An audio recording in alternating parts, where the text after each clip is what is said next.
आदरणीय अध्यक्ष जी,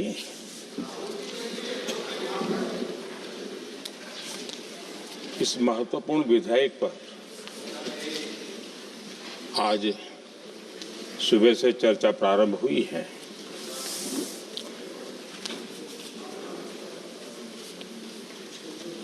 काफी साथी यहाँ से भी जिन मुद्दों को स्पर्श किया गया है उसको तथ्य से और तर्क से सदन को जरूर जानकारी देंगे और इसलिए मैं उन विषयों में जाना नहीं चाहता। आदरणीय अध्यक्ष जी, राष्ट्र के जीवन में कुछ महत्वपूर्ण पल आते हैं और उस समय की समाज की मनस्थिति और नेतृत्व की क्षमता उस पल को कैप्चर करके एक राष्ट्र की अमानत बना देती है, एक मजबूत धरोहर तैयार कर देती है। मैं समझता हूं कि भारत के संसदीय लोकतंत्र के इतिहास में ये वैसे ही पल है। आवश्यकता ये थी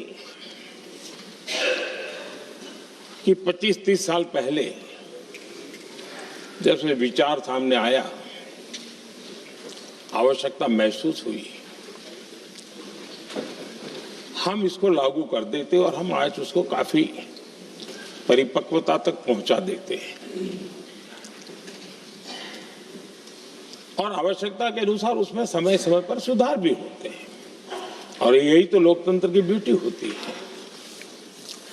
हमारी मदर ऑफ डेमोक्रेसी है, हमारी हजारों साल की लोकतंत्र की एक विकास यात्रा रही है और उस विकास यात्रा में एक नया आयाम जोड़ने का एक शुभ अवसर सदन के हम सभी साथियों को मिला है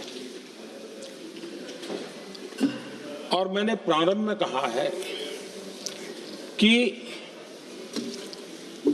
हम सब भाग्यवान हैं कि हमें ऐसे महत्वपूर्ण और देश की आधी आबादी को इस राष्ट्र निर्माण की नीति निर्धारण प्रक्रिया में हिस्सेदार बनाने का सौभाग्य मिल रहा है।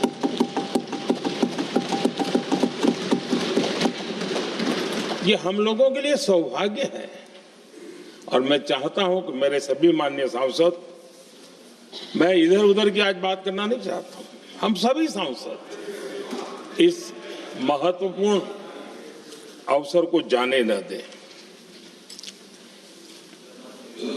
हम भारतीय सब मिल करके देश को नई दिशा देने जा रहे हैं। हमारी शासन व्यवस्था को संवेदनशीलता से भरने का एक सार्थक प्रयास करने के लिए जा रहे हैं और मुझे विश्वास है कि इस मंथन से जो अमृत निकलेगा वो देश की राजनीति की भी उसके रूप स्वरूप को तो तय करने ही करने वाला है, लेकिन ये देश की दिशा और दशा भी तय करने वाला है। इतने महत्वपूर्ण मोड़ पर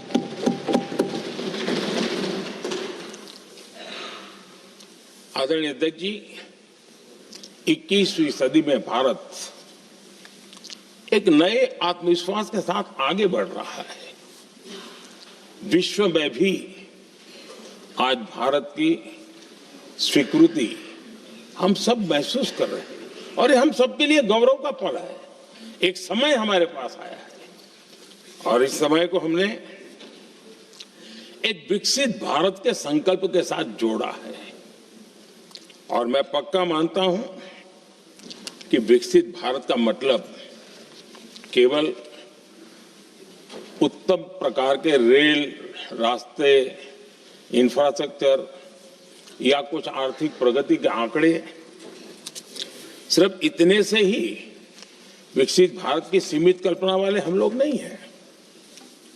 हम चाहते हैं कि विकसित भारत जिसके नीति निर्धारण में साच अर्थ में सबका साथ सबका विकास का मंत्र समाहित हो, देश की 50% जनसंख्या नीति निर्धारण का हिस्सा बने, ये समय की मांग है।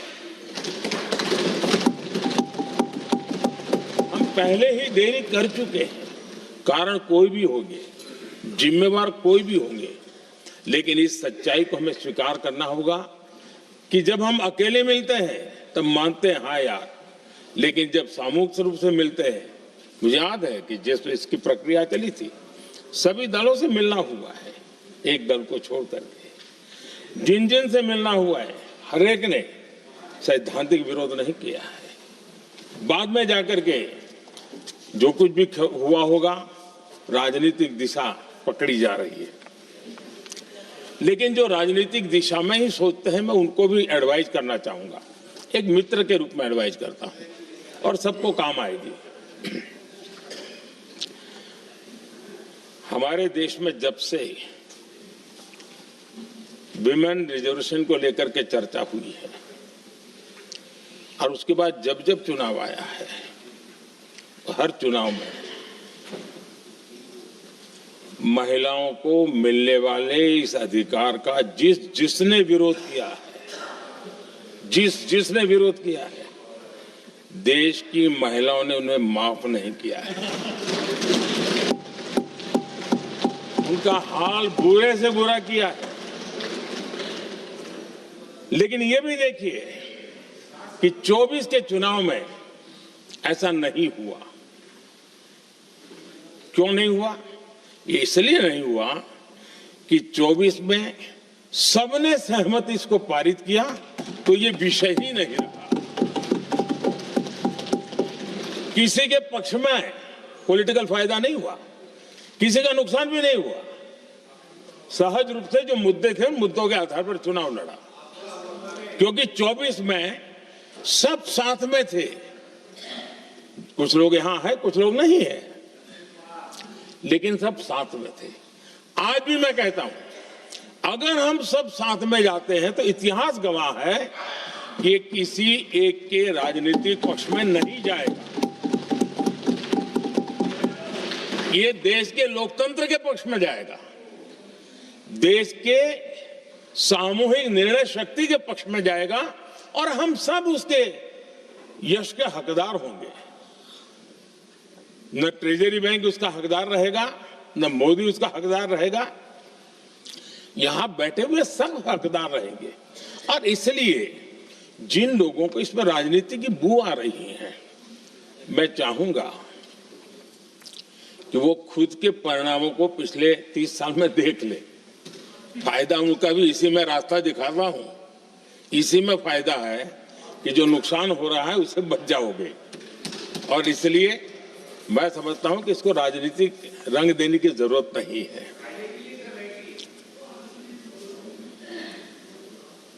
आदरणीय अध्यक्ष जी, मुझे याद है तब तो मैं शासकीय व्यवस्था की राजनीति में नहीं था, मैं एक संगठन के कार्यकर्ता के नाते काम करता था। उस समय एक चर्चा सुनने को मिलती थी गलियारों में कि देखिए ये कैसे लोग हैं,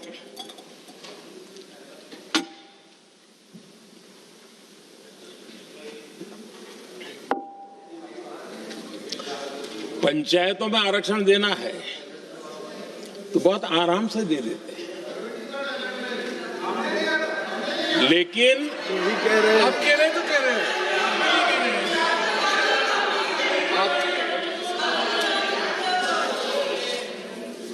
पंचायतों में आरक्षण देना है तो आराम से देते हैं, क्योंकि उसमें उनको खुद का पद जाने का डर नहीं लगता है। उसको लगता है हम सुरक्षित यार वहां दे दो। ये उस समय गलियारों में बहुत चर्चा थी कि बोले कभी नहीं करेंगे यहां बैठे हुए। क्यों? क्योंकि उनका कुछ जाएगा और इसलिए, और बगे पंचायत का हो जाता है, 50% तक पहुंच गए। मैं राजनीतिक दृष्टि से और भी एक बात समझाना चाहता हूं साथियों।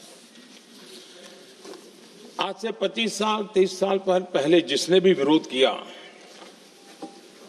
तो विरोध राजनीतिक सतह से नीचे नहीं गया था। आज ऐसा समझने की गलती मत करना। पिछले 25-30 साल में ग्रास रूट लेवल पे पंचायती चुनाव व्यवस्थाओं में जीत करके आई हुई बहनों में एक पॉलिटिकल कॉन्शियसनेस है। वे ओपिनियन मेकर हैं ग्रास रूट लेवल पे। 30 साल पहले वो शांत रहती थी, बोलती नहीं थी, समझती थी, बोलती नहीं थी। आज वो वोकल है और इसलिए अब जो भी पक्ष विपक्ष होगा, वो जो लाखों बहनें कभी न कभी पंचायत में काम कर चुकी है, प्रतिनिधित्व कर चुकी है, जनता के सुख दुख की समस्याओं को गहराई से देखा है, वो आंदोलित है। वो कहती हैं कि झाड़ू कचरा वाले काम में तो हमें जोड़ देते हो, वो तो परिवार में भी पहले होता था, अब हमें निर्णय प्रक्रिया में जोड़ो। और निर्णय प्रक्रियाएं विधानसभा में और पार्लियामेंट में होती है।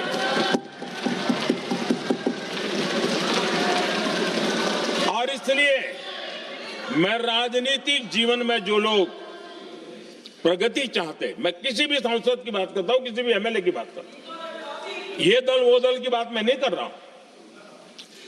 जो भी राजनीतिक जीवन में सफलतापूर्वक आगे बढ़ना चाहते हैं, उनको ये मान के चलना पड़ेगा कि पिछले 25-30 साल में लाखों बहनें ग्रास रूट लेवल पर लीडर बन चुकी हैं।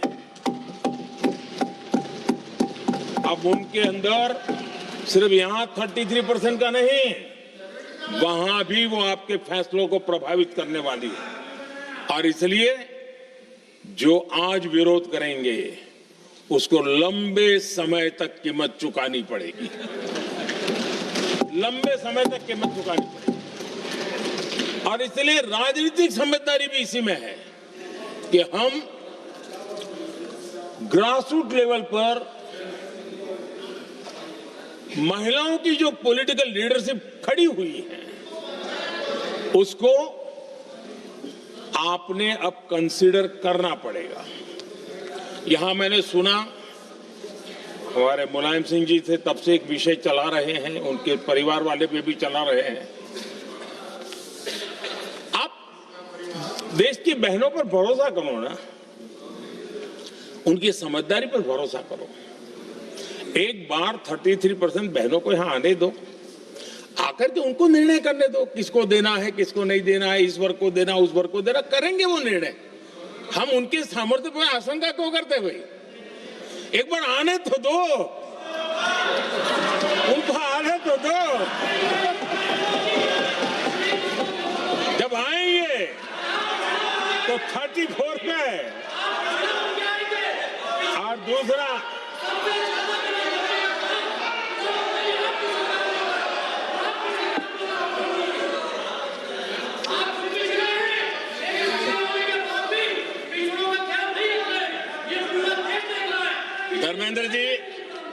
धर्मेंद्र जी, मैं आपका बहुत आभारी हूं कि आपने मेरी पहचान करा दी।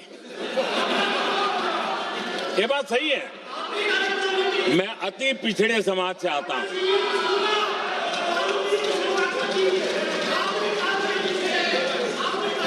धर्मेंद्र जी, मैं आपका बहुत आभारी हूं, और अखिलेश जी मेरे मित्र हैं तो कभी कभी मदद कर देते हैं।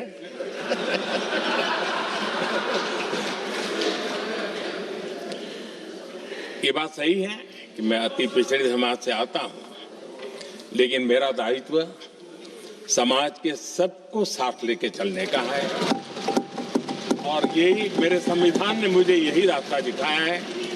मेरे लिए संविधान ही सर्वोपरि है, और इसलिए और ये संविधान की ताकत है कि मेरे जैसा अत्यंत छोटे समाज का, अति पिछड़े समाज के व्यक्ति को इतना बड़ा दायित्व देश ने दिया।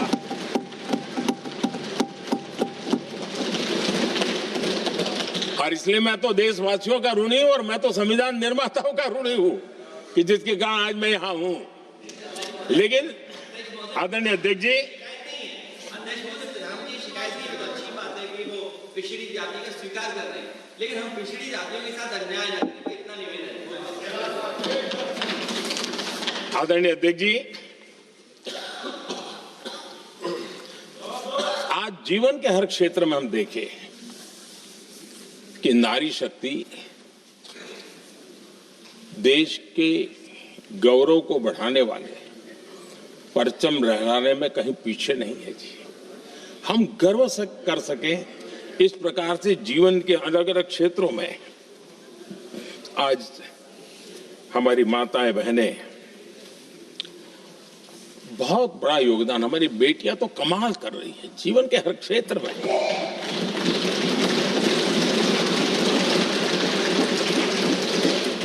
इतना बड़ा सामर्थ्य, उसको हम हिस्सेदारी से रोकने के लिए क्यों इतनी ताकत खपा रहे हैं जी? उनके जुड़ने से सामर्थ्य बढ़ने वाला है। और इसलिए मैं आज अपील करने आया हूं आपके पास कि इसको राजनीति के तराजू से मत तोलिए। ये राष्ट्रहित का निर्णय है।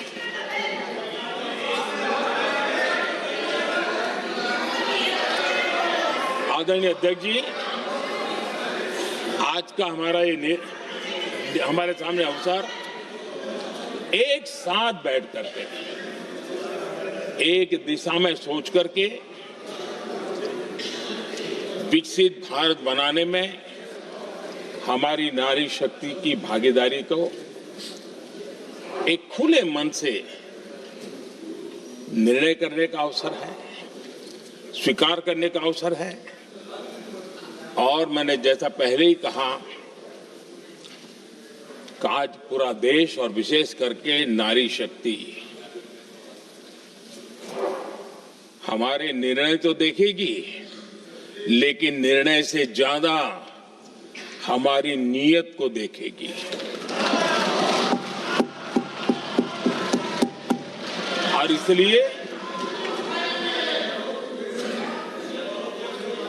हमारी नीयत की खोट देश की नारी शक्ति कभी माफ नहीं करेगी।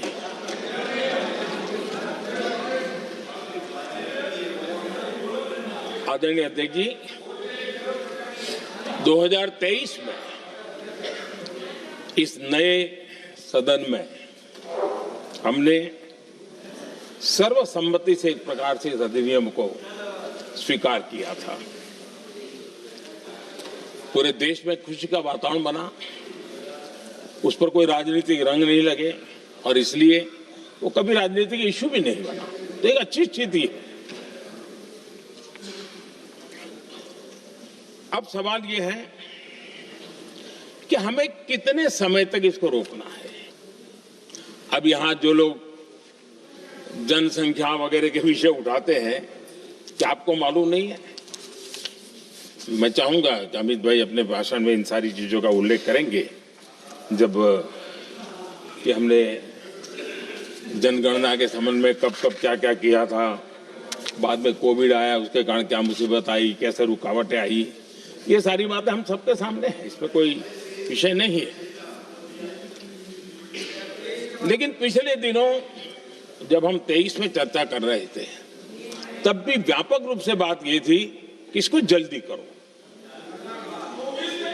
हर कोई कह रहा था जल्दी करो। अब 24 में संभव नहीं था क्योंकि इतने कम समय में करना मुश्किल था। अब 29 में हमारे पास अवसर है। अगर हम 29 में भी नहीं करते तो ये स्थिति क्या बनेगी हम कल्पना कर सकते हैं। फिर हम देश की माताओं बहनों को ये विश्वास नहीं बना पाएंगे कि हम सचमुच में प्रयास सच्चे अर्थे कर सकते थे। और इसलिए समय की मांग है कि अब हम ज्यादा विलंब न करे। इस दरमियान राजनीतिक दल के लोगों से, संविधान के जानकार लोगों से, जो महिलाओं में एक्टिविस्ट के नाते काम करने वाले ऐसे लोगों से भी कई चर्चाएं हुई। कुछ लोगों ने खुद होकर के भी सुझाव दिए। सारा मंथन करते करते करते, और यहाँ भी सभी दलों से लगातार बातें इनकी होती रही है। स्ट्रक्चर वे में हुई है, इनफॉर्मल भी हुई है, और उसमें से आखिर बना भाई एक कुछ रास्ता निकालना होगा ताकि हम हमारी माताओं बहनों की शक्ति को जोड़ सकते हैं। आदरणीय अध्यक्ष जी, मैं एक बात जरूर कहना चाहूंगा। यहां बैठकर के हमें किसी को संविधान ने देश को टुकड़ों में सोचने का अधिकार ही नहीं दिया है। जो शपथ लेके हम बैठे हैं ना, हम सबको एक राष्ट्र के रूप में विचार करना हमारा दायित्व बनता है। चाहे कश्मीर हो या कन्याकुमारी, हम टुकड़ों में न सोच सकते हैं, न टुकड़ों में हम निर्णय कर सकते हैं। और इसलिए निराधार रूप में, जिसमें कोई सच्चाई नहीं, रत्ती भर सच्चाई नहीं है, सिर्फ राजनीतिक लाभ लेने के लिए जो बवंडर खड़ा किया जा रहा है, मैं आज बड़ी जिम्मेवारी के साथ इस सदन में, इस पवित्र जगह से कहना चाहता हूं, चाहे दक्षिण हो, उत्तर हो, पूर्व हो, पश्चिम हो, छोटे राज्य हो, बड़े राज्य हो, मैं आज एक जिम्मेवारी से कहना चाहता हूं कि निर्णय प्रक्रिया किसी के साथ भी भेदभाव नहीं करेगी।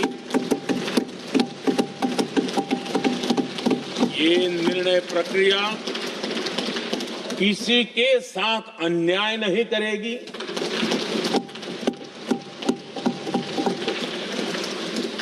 भूतकाल में जो सरकारें रही और जिनके कालखंड में जो परिसीमन हुआ और जो अनुपात उस समय से चला आ रहा है, उस अनुपात में भी कोई बदलाव नहीं होगा और वृद्धि भी उसी अनुपात में होगी।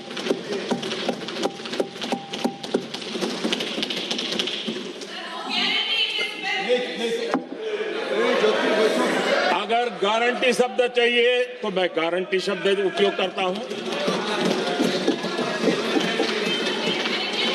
वादा की बात करते हो तो मैं वादा शब्द उपयोग करता हूं। अगर तमिल में कोई अच्छा शब्द हो तो वो भी मैं बोलने के लिए तैयार हूं, क्योंकि जब नियत साफ है तो फिर शब्दों का खेल करने की हमें जरूरत नहीं है जी।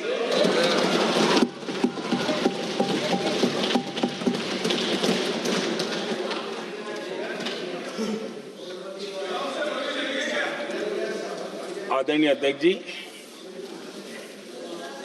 मैं आज सदन के सभी साथियों को ये भी कहना चाहता हूं कि साथियों, हम भ्रम में न रहे।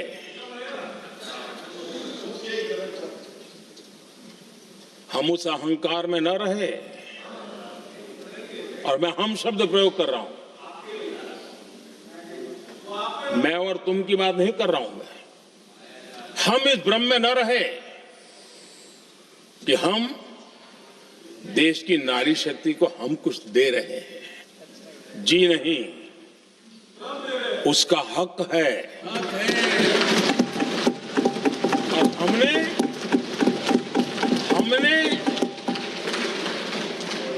कई दशकों से उसको रोका हुआ है। आज उसका प्रायश्चित करके हमें उस पाप में से मुक्ति पाने का यह अवसर है।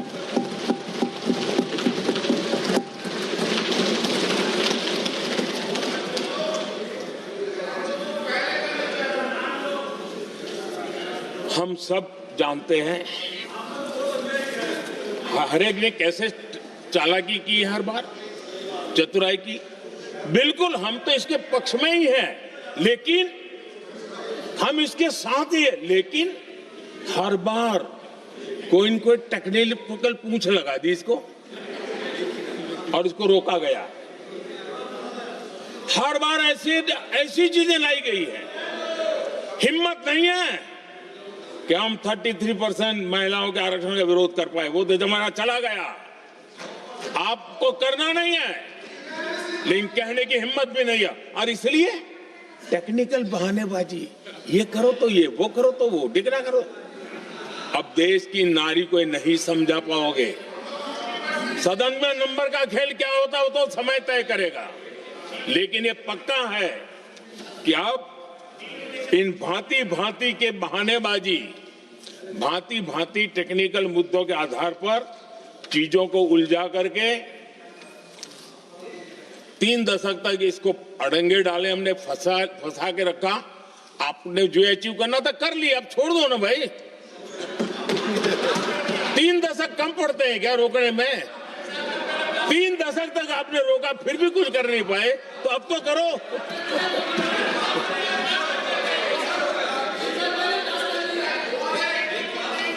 आदरणीय अध्यक्ष जी,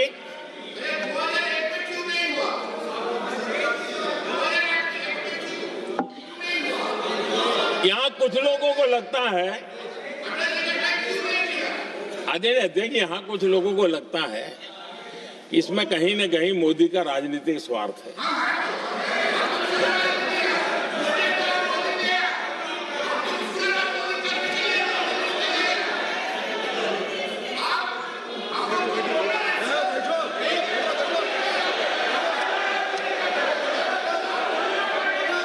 अरे भाई, इनको बोलने दीजिए, वहां पर बेचारे को मुंह पे ताला लगा हुआ है, वो बगल में कोई बोलने नहीं देता उसको।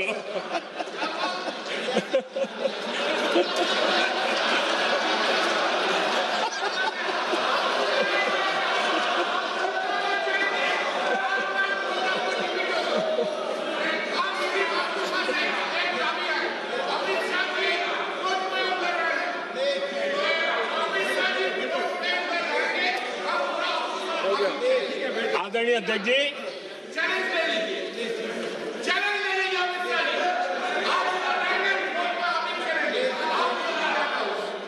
आदरणीय अध्यक्ष जी, देखिए, इसका अगर विरोध करेंगे तो स्वाभाविक है कि राजनीतिक लाभ मुझे होगा, लेकिन साथ चलेंगे तो किसी को भी नहीं होगा, ये लिख के रखो। किसी को नहीं रहेगा, क्योंकि एक फिर अलग पहलू हो जाता है, फिर किसी को फायदा नहीं होता। और इसलिए हमें क्रेडिट नहीं चाहिए। जैसे ये पारित हो जाए, मैं कल एडवर्टाइजमेंट दे करके सबका धन्यवाद करने के लिए तैयार हूं, सबकी फोटो छपवाने के लिए तैयार हूं। क्रेडिट आप ले लो, चलो। क्रेडिट की चिंता है क्या है जी, ले लो ना क्रेडिट। आपको जिसकी फोटो छपवानी है सरकारी खर्चे से हम करवा देंगे।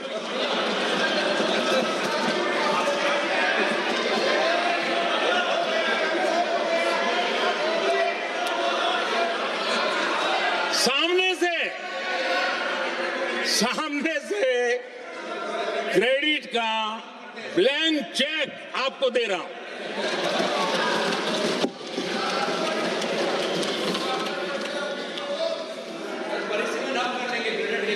आदरणीय अध्यक्ष जी, हमारी संसदीय लोकतंत्र में महिलाओं की भागीदारी ये सिर्फ आंकड़ों का खेल या एक लोकतांत्रिक व्यवस्था में सुधार इतना सीमित नहीं है। लोकतंत्र की जननी के रूप में, मदर ऑफ डेमोक्रेसी के रूप में ये निर्णय भारत का कमिटमेंट है, ये सांस्कृतिक कमिटमेंट है।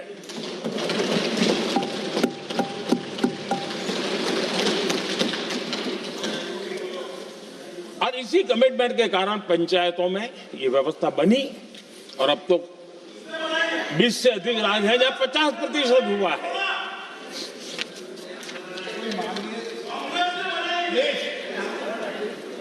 और हमने अनुभव किया है, मुझे लंबे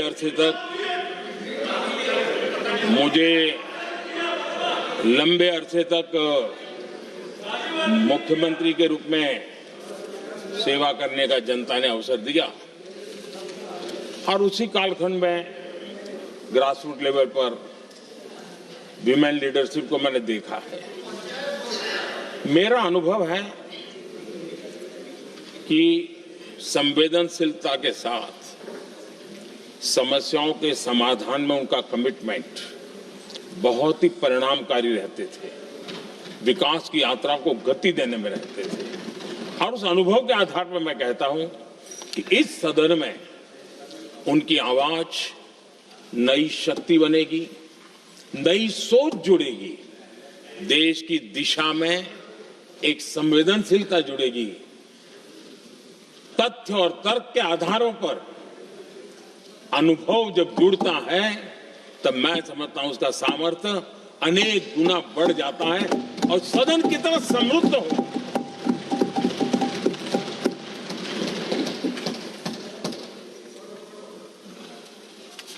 आदरणीय अध्यक्ष जी, हमारे देश में अनुभवी नारी शक्ति की कोई कमी नहीं है, सामर्थ्यवान में कोई कमी नहीं। हम भरोसा करें वे कंट्रीब्यूट करेंगे, बहुत अच्छा कंट्रीब्यूट करेंगे। और आज भी जितनी हमारी बहनें यहाँ हैं, जब भी उनको अवसर मिला है उन्होंने बहुत अच्छे ढंग से अपनी बात बताई है, सदन को समृद्ध किया है। आदरणीय अध्यक्ष जी, आज देश में वर्तमान में देश में 650 से ज्यादा पंचायतें, डिस्ट्रिक्ट पंचायत, करीब 250 महिलाएं उसका नेतृत्व कर रही और केंद्र के कैबिनेट मिनिस्टर से ज्यादा उनके पास जिम्मेवारी और धन और व्यवस्था होती है, काम करती है जी। करीब 6700 ब्लॉक पंचायतों में 2700 से अधिक ब्लॉक पंचायत ऐसी हैं जिसका नेतृत्व महिलाओं के हाथ में। आज देश में 900 से अधिक शहरों में अर्बन लोकल बॉडीज की हेड के रूप में मेयर्स हो या स्टैंडिंग कमेटी का काम देखने वाली बहनें हैं, उनकी ताकत है। और मैं मानता हूं कि आज देश जो प्रगति कर रहा है उस प्रगति में इनका भी महत्वपूर्ण योगदान है।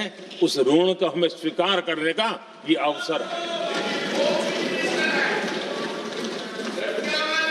और जब ये अनुभव सदन के साथ जुड़ेगा तब वो अनेक गुना ताकत बढ़ा देगा। आदरणीय अध्यक्ष जी, एक लंबी प्रतीक्षा एंड एक प्रकार से हम सबके लिए सवालिया निशान पैदा हो, ऐसी परिस्थिति हम ही लोगों ने पैदा की है। ये अवसर है कि हम पुरानी जो कुछ भी मर्यादाएं रही होगी, मुश्किलें रही होगी, उसे बाहर निकले, हिम्मत के साथ हम आगे बढ़े और नारी शक्ति का राष्ट्र के विकास में उनकी सहभागिता को हम सुनिश्चित करें। और मैं पक्का मानता हूं कि अगर आज हम मिलकर के निर्णय करते हैं, और मैं तो आग्रह करूंगा कि हमें सर्वसम्मति से इसको आगे बढ़ाना चाहिए। और जब सर्वसम्मति से बढ़ता है तो ट्रेजरी बेंच पर एक दबाव रहता है जी, उनको भी लगता है भाई सबका इसमें हक है, हर एक की बात मान के चलो, कोई नुकसान नहीं है। सामूहिक शक्ति से तो अनेक परिणाम हमें अच्छे मिलते हैं। आदरणीय अध्यक्ष जी, मैं ज्यादा समय न लेते हुए इतना ही कहूंगा कि इसको राजनीति के तराजू से न तोलें। हम जब भी कुछ निर्णय करने जा रहे हैं तो देश के इतने बड़े देश का आधा जिम्मा जो उठा रहे हैं उनका भी कोई हक बनता है यहां आने का, हमें रोकना नहीं चाहिए। और दूसरा, संख्या के संबंध में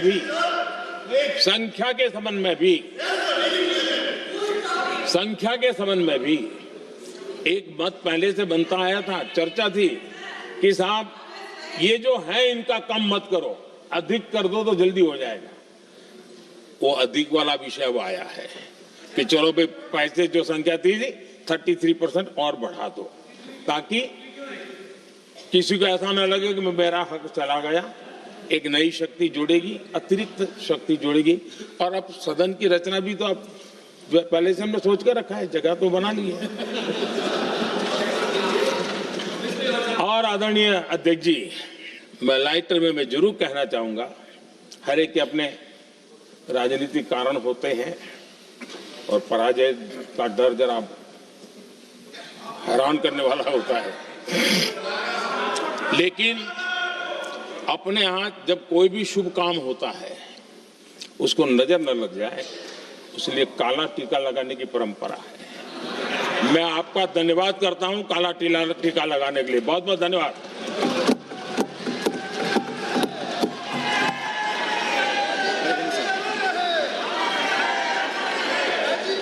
श्री अरविंद सावंत